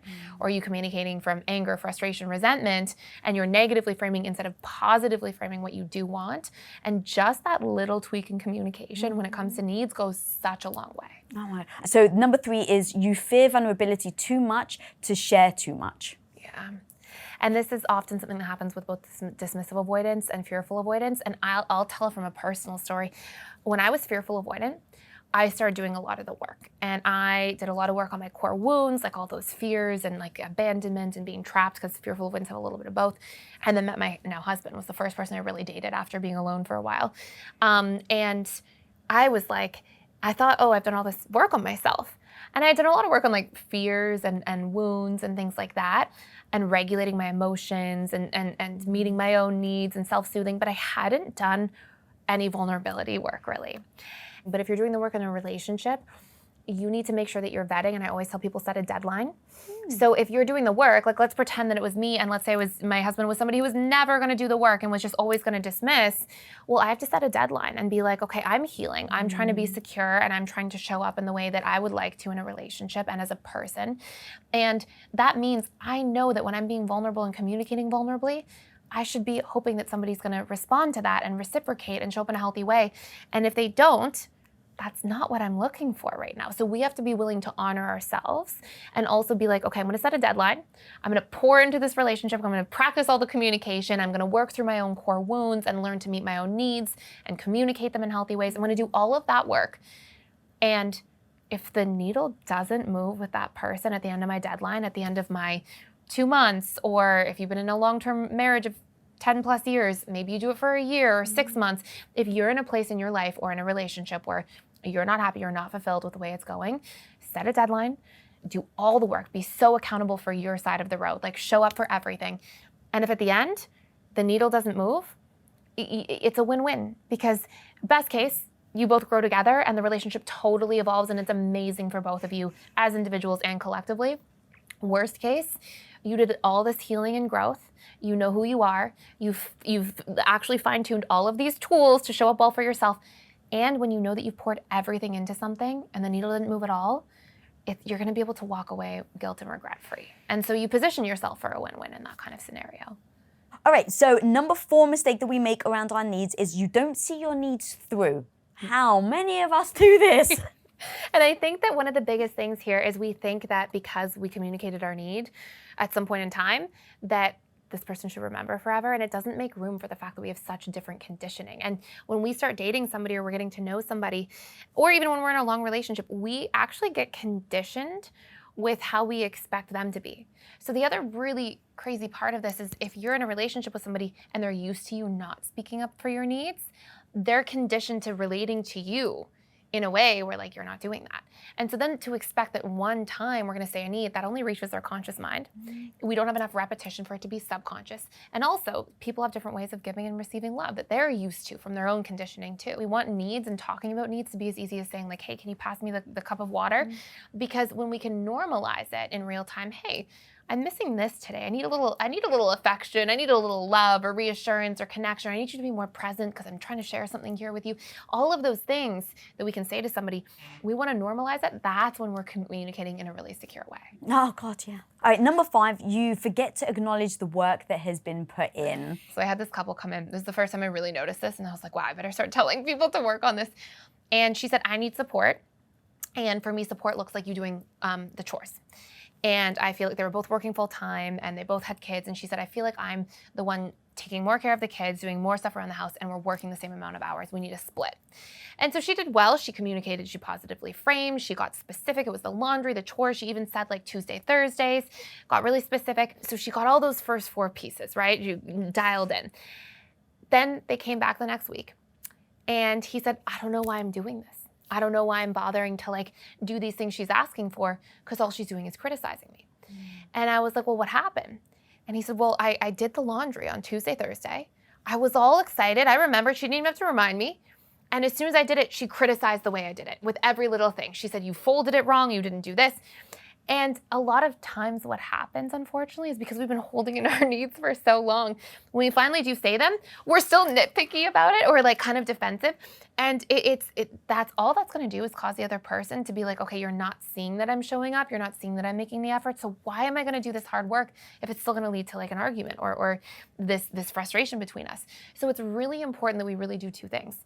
One, we can give feedback, right? And what I had her do is next time say, hey, I really appreciate you did this. Thank you for remembering. Thank you for supporting me. Thank you for making the effort. For future reference, I fold it this way and I put them over here, but I really noticed that you did that. Thank you. And so we can still say, like, we don't have to pretend the laundry's perfect if it's not, but start with acknowledging that your partner's putting in the work, that they're showing up for these things. We have this idea that people respond better to negative reinforcement sometimes. They do not, especially not men. Men in particular, and dismissive avoidant attachment styles in particular, respond way better to when you're positively reinforcing things, not negatively. And so if we can really get that last piece right, where we're able to acknowledge them and not fall into the trap of something else we do is we start changing in a relationship, it's very easy to keep your partner in the box of the past, where I would see people and for like 3 months, they're meeting each other's needs, they're showing up, they're doing such a good job. And then one time the person is not present, the wife's been saying to her husband, I need you to be more present and pay attention and listen better. And he's been doing such a great job and they've been acknowledging it week to week in our sessions. And then one day he's not present and she's like, see, you're never present. and I would have to get people I'd say, hey, and the husband might come in and say like, she got really upset with me and she said, I'm never present, but like I've been doing a good job. I need her to recognize it. And it's very defeating for somebody when they're trying and trying and trying to step outside of their conditioning, to put in the effort, and then they misstep once, that the partner then becomes critical. So it's really important for us to be able to acknowledge the hard work, positively fuel the momentum, appreciate when we see the person putting in the effort, and that's where we're really growing together instead of growing apart. There's such a great breakdown.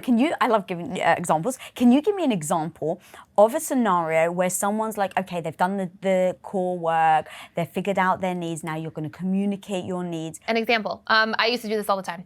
I used to go, you don't care, you don't spend enough time with me. Do you not care? Like, why aren't you making an effort? Like, does this not matter? And I would communicate like that. And I actually think that's like a very common thing for fearful avoidance and anxious attachment styles to feel. And when I learned to positively frame, I can't believe, like, such a simple trick. I learned to say, instead of saying, hey, you don't care, you don't spend enough time with me, saying something like, hey, I'm feeling a little disconnected. I would love to spend more quality time. Let's plan a fun date night on Saturday. And so what you're doing is you're taking what you are not getting and you're trying to communicate without holding it in, when you're starting to feel that way, and communicate it in what you are looking for. So I tell people, like, get the solution clear in your mind so you can paint a picture of what it looks like, and then say vulnerably what you are feeling. I feel disconnected, or I feel like there's distance, and what I'm needing instead. You want to try to make sure that you're not saying what you are doing. You are disconnecting from me, because now we go back into blame. We want to say what I am feeling. So I am feeling disconnected. I'm feeling like there's distance, and I am needing. And we want to say what that outcome is really specifically. But just to get a little nuanced here, because I know that I would make this mistake, it's like, I am feeling this versus I'm feeling that you're disconnected from me. Yeah. So now I've like blended the two to blood together, and now I'm still getting it wrong. So to your point, that's so good. That was such a good nuance, because honestly, a lot of people do that. I would see that like with couples all the time. And so what you want to do is you for sure want to be able to be like specifically what you're feeling. And actually, if you have somebody in your life who's like really emotionally unavailable, or if they're extremely sensitive to criticism, and even when you do communicate, you feel like they're still personalized, just start by saying, hey, I really need more quality time. I really care about quality time with you. Let's do something fun on Saturday. Let's go to ABC place. Like, just paint the picture, get really clear and specific. This is not me saying walk on eggshells with people. This is me saying start there, vet, have that deadline. If things are going, your relationship's going through a chaotic time, put the work in, start there, and make sure the needle moves so that you can get to a point where you can share, hey, I'm feeling this way too, and you can make sure that that person's seeing and understanding what you're feeling. But in certain cases where somebody's really, critical about, or really takes criticism to heart, you can even just say your need and skip over the feeling if you're worried that it doesn't land well. Yeah, such good advice. And then lastly, how many of us use absolutes? You never. You always. Again, I used to do that all the time, and I didn't even realize that I did it until someone, I can't remember who, again, we were talking about how we often speak in absolutes to dramatize something and try and make a point. 100%. And it makes them feel like their efforts aren't being heard. I would see a lot of couples, I would say it to people, don't put your partner in a box of the past. Because sometimes even when somebody's changing something and they are making an effort, they are spending more time, the one time they don't, we go back to like that. But actually what's interesting is that when we generalize and when we bring up past arguments, both of those are actually just symptoms of us feeling deeply unseen and unheard. So we use, like, I think you almost said this in passing, we use more strong language. You always, you never. And if we see ourselves doing that, it's actually a sign usually that we're not sharing what we actually feel and need in real time enough. So now we're trying to really drive the point home because we feel so unseen and unheard. We're like, let me say it in a really intense way so that you'll finally listen or see or hear me. It's usually actually something that we're not communicating and speaking up consistently enough for our needs. And then another part to that is if you've ever seen people and they bring up arguments, see this all the time with couples. I was guilty of this myself, where it's like, you thought you got through an argument, and then like 2 months later, you're like, and like last time. Like you've been waiting for that moment to bring it back up. You're like excited to be angry. Finally, I can bring this back up. Oh my God. So that is a sign that you didn't feel seen and heard the first time. And so you didn't feel like it was like properly solved for. So again, like just symptoms that, hey, we may not be communicating enough. And I really believe that like true embodied communication is not, I told you my need once, and now 6 months have passed and you forgot, and now you don't care, and I told you 6 months ago. True embodied communication is actually having space and grace for the fact that we have different conditioning, we have different programming, and hey, I want to see that needle move, I want to see the effort. But if you forget here and there, we're able to just say it in real time like it's no big deal. And when we can normalize that and normalize the communicating and speaking up in real time, that's when we know we're really in that secure attachment space. Yeah, one of the biggest rules Tom and I had right from the beginning is don't test each other.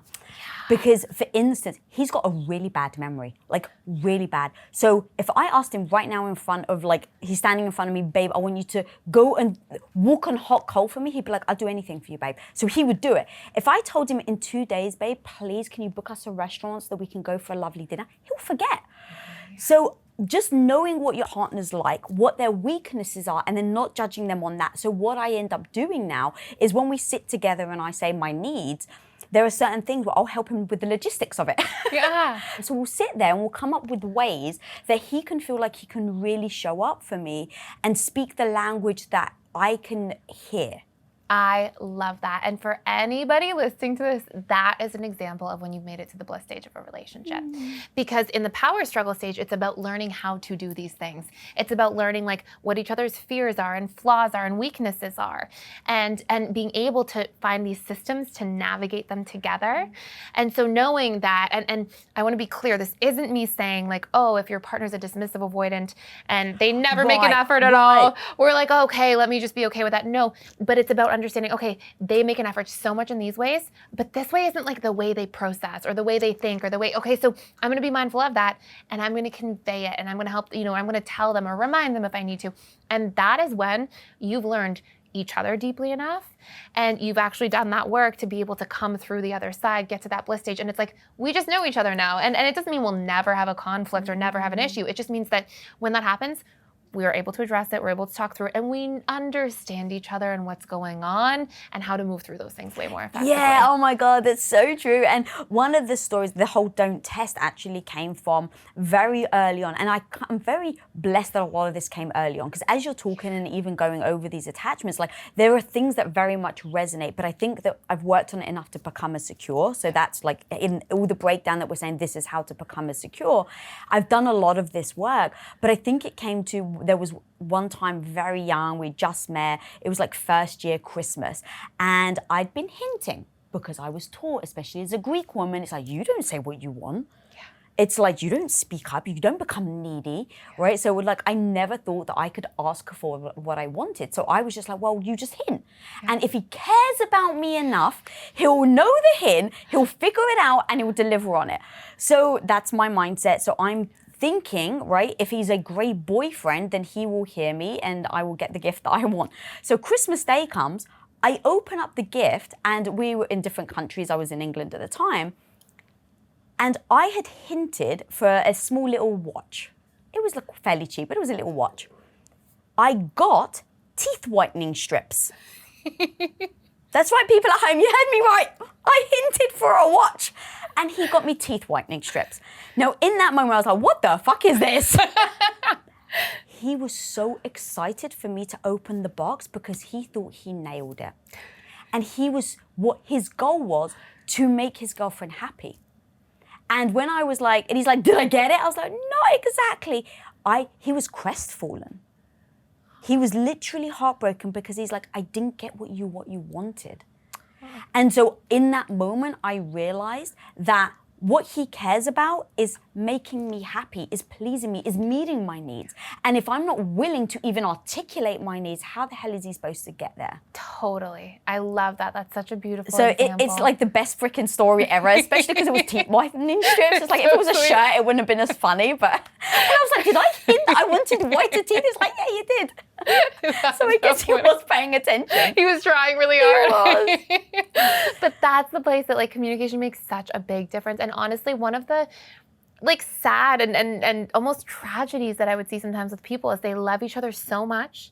They would come in, they start doing the work, and it's like you're hearing these stories unfold of like 10, 15, 20 years of all of this chaos when they both had the best intentions the whole time. And unless we're closing that gap with like open, transparent, direct communication because we feel okay about doing that, then there's all of these things that happen. And thank God, like you were able to move through that and talk about it. But instead, a lot of people would go, oh, he thinks I'm this, he thinks I'm that, he doesn't care about me, he doesn't, and then store it and then push him away or then cling on more tightly. And it's like all of those things just lead to more and more challenges in the relationship. Especially because I had a boyfriend prior to him that was very insulting over my looks. So it made me very self-conscious. So you can imagine, I'm like, do I have yellow teeth? Like, what is he trying to, like, right? But meanwhile, you probably said like teeth whitening strips a couple times. And he's like, I'll store that and remember that's what she wants. Yeah. Okay, so now, dude, this has been so fascinating. Thank you for taking us through this. I just want to say 2 other things really quick before we move on, which is one, we also have to regulate our nervous system. It's another pillar of becoming secure. So a daily meditation, breath work, anything where we are able to come out of that sympathetic nervous system mode and connect to what it feels like to be in our bodies again. So that's one other little pillar. Again, 21 days of meditation, 21 days of breath work, just something that's connecting you to yourself. And then that brings us to that boundaries pillar, which we touched on earlier, but that's that last pillar. And it's like, we need to learn to set boundaries so we're not just saying our yeses to people. We're not, self-betraying and self-abandoning by saying yes when we mean no. And that just keeps that like insecure attachment style alive. And we want to make sure too that when it comes to boundaries, the real art of getting good at boundary setting is the art of being able to take yourself into consideration. And it's actually why I put boundaries last in the 5 pillars, because when you're out of your body and you're not attuned to yourself and you're not feeling your emotions in real time and you're not noticing what's going on in your inner world, it's very hard to notice that you have a boundary violated. We often won't realize till much later. And so to consider ourselves, if somebody comes and says, if my neighbor comes to me and says, Thais, it's Sunday, I want you to help me clean my house the whole day. I love my neighbor. I get along really well with my neighbors. And I may really want to help them because I'm a big contribution person. So I love to contribute and I love to show up for people. But I'm also, and this is something I used to really struggle with, but finally learned over the years, was I am also good at checking in with myself in real time and being like, what am I actually available for? And even if I want to help them, I probably don't want to give my whole Sunday. It's my main day off. Like, probably don't want to give my whole Sunday to somebody when I have my own things to do. So what can I do? What can I give? Okay, you know what? I can set a boundary and say, I'm not going to come over all day, but I'll bring you breakfast in the morning, or I'll stop by for an hour. And so part of the art of getting good at boundaries is attuning to ourselves inwardly so we know our yeses and nos. And that helps us in real time be able to convey what our truth is to other people. And I assume then making sure that you keep that boundary. So, because if you say to your neighbor, I'm going to come over for an hour, and then you end up getting roped into helping her clean, and you're there for 7 hours, well, of course, the next time, she's not going to trust your boundary, right? And then what are you teaching yourself about the importance of the boundary you've set? 100%. And you know what one of the worst parts is? When we violate our own boundaries and stay in something that we already said we weren't going to, the only major symptom that comes as the output of that is resentment. And so we often think that like, oh, okay, great, I'm just gonna like have my boundaries and finally I'm connecting authentically. You're also stopping yourself from resenting people that you're supposed to be in the most love with in your life or care about the most. And resentment is really poisonous in relationships. And one of the most common themes that create the breeding grounds of resentment is when you don't set your boundaries and you don't see them through. It's so true. Okay, so those are the 5 pillars. So now if you've built, you really feel good about yourself, you're now a secure attachment, assuming you're single, I think it's great. Now you are secure, you can go out, you can look to find the person that actually hopefully is also secure to match you. But what if you're in a relationship and you've done this secure work and your partner hasn't? Is that detrimental? Can you actually see that relationship ever working? Do you advise that you try to encourage your partner to be a secure attachment and do the work as well? Or even if you've done all that and they still haven't changed, when is it time to walk away? Okay, these are such good questions. So one of the first things is that your adult romantic relationship replaces your primary attachment figure from childhood. So your primary attachment figure in childhood is your primary parent, but your secondary parent plays a crucial role in your conditioning. As an adult, that actually gets replaced by our romantic partner. And it's who we see as our primary attachment figure. And is that why mother-in-laws don't like their daughter-in-laws, because they're replacing them? Sometimes there can be that underlying feature, yes. Okay. Definitely. And that can happen in both sides a lot of the time. Yeah, and sometimes there can be feelings of somebody feeling threatened or distant, or there can be a lot of that because there is that actual natural evolution taking place. Yeah. What's interesting is that when one partner starts becoming secure, they start showing up in secure ways. And because you already have this deeply established connection to somebody, a lot of the times, the vast majority, one person becoming secure in a long-standing relationship actually starts to rub off on the other person. Because imagine, right? Suddenly one person's communicating their needs. It gives the other person that ability to do the same. You're teaching them the language. Everything is conditioning at the end of the day. So it's repetition and emotion over time is what fires and wires neural pathways. So if you're now repeatedly exposed to your new attachment figure showing up in different ways, after already being in a committed relationship, it's different when we're dating. We'll be like, I don't know about this. It feels too different from how I'm treating myself. But when we're in that established connection, a lot of times somebody will start slowly getting on board and will move the needle. That's obviously the best case scenario, but that does happen the vast majority of the time. The second thing is that if you're doing all this work, you become securely attached, and then you see that this person's just like literally not making any effort, the relationship's really difficult. If somebody's in a situation where there's cultural or religious or different pressures that are external, in the very least, if you have no personal plans to leave that relationship under any circumstances, in the very least, it's going to get significantly easier to navigate. You're not going to personalize things as much. You're not going to jump to these worst case scenarios. You're meeting your own needs, so you feel a lot better about yourself. Your nervous system's regulated. You feel safer. You're connected to yourself. You can still have boundaries with somebody if they're not showing up. And let's say somebody's like showing up in a relationship and they're never making an effort. Let's say it was like an anxious attachment style person. They picked a partner who like is not caring, is there out of convenience, doesn't really know how to love, isn't really empathetic. Well, all that's gonna happen is your self-esteem by getting rid of all your core wounds and meeting your own needs and building relationship to yourself is gonna rise up. And now you're not gonna want to stay in a relationship that's so deeply unfulfilling, and you're gonna feel worthy and deserving of more. And so sure, then at that point, you're gonna have to walk away because it's gonna feel too uncomfortable to stay in that. That's gonna become so adrift from your subconscious comfort zone because how you treat yourself is so different now. And how that person treats you, you're not gonna feel this like longing and this connection in the same way. Again, this is like 5 or 10% of cases, but in those 5 to 10% of cases, it's like, okay, at that point, it's the best thing for you because now your self-esteem is improved, you've grown, you're ready to move on, and the breakup isn't so scary. You don't feel like oh my gosh, God forbid that the relationship ends. And what's so interesting too is like a lot of people who stay in deeply unfulfilling relationships, when they're pouring in and there's a total lack of reciprocity, a lot of reasons that people stay is because they have a wound, like I'm abandoned, and that the fear of feeling abandoned is a 10, and the pain of the painful relationship is an 8. And so they pick the lesser of two evils, right? And so when we're in a position where we're like, okay, let me work out my fear of abandonment, sometimes it becomes loud and clear how unfulfilling something is, and it actually gives us a lot of permission to move in a different direction. Wow, that's so true. Damn, girl, this has been a masterclass. Obviously, we very much focus on relationships, but I think it can help anybody understand themselves and do the work. And really for us women, because obviously my show is about women, to really like take the power back, figure out what type of relationship we want, how we want to show up, and then how to actually get there. This has been phenomenal. Where can people find you, all the work you're doing? Thank you so much. First of all, I enjoyed this so much. It's been such a fun conversation and I just love this. I am on YouTube. I put daily videos out on YouTube. It's under Thais Gibson Personal Development School. And then if people want to take an attachment style quiz with a report, that's personaldevelopmentschool.com. And then I'm on Instagram @_personal development school. Amazing. We'll put all those in the show notes. If you're just so fed up of attracting those assholes and you're ready to find a genuine, amazing man, then click here right now. There are these surveys that they've done where they looked at what would make you go or not go on a second date. Men named 3 things. Women named 300 things.